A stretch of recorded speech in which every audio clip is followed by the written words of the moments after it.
5 Secrets to Accepting What is Out of Your Control. It's human nature to want to control things.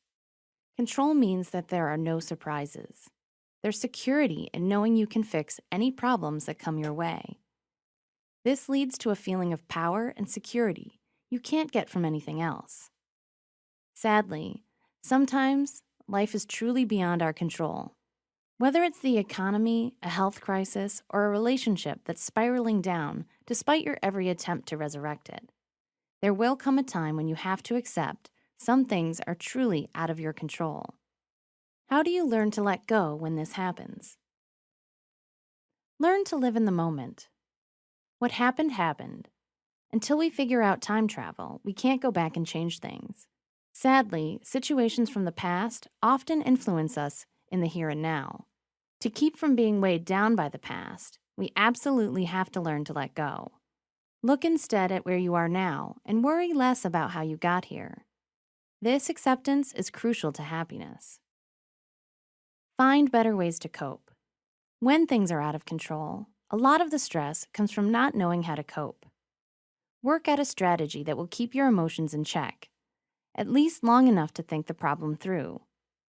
Find healthy ways to release the stress of the situation. You might not be able to change things, but by accepting how you're feeling and giving yourself this outlet, you'll be much happier. Look for the lesson. What can you learn from the experience?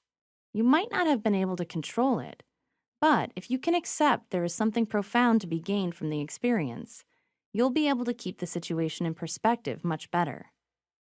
Adjust expectations. Too often, something is out of control because we wanted too much. By taking a more realistic approach, you can accept better what you did gain out of the situation. You might not have had everything you wanted, but what part did you get? Create new goals. Accept some goals cannot be met.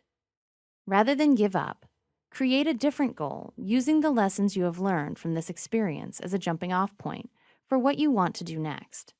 Things might be still out of control when all is said and done, but it doesn't have to define you. Your acceptance of the situation creates control where it counts, in your reaction and in determining where you go from there. With this in mind, what was out of control is no longer a stopping point on your journey, but a crossroads leading to somewhere better.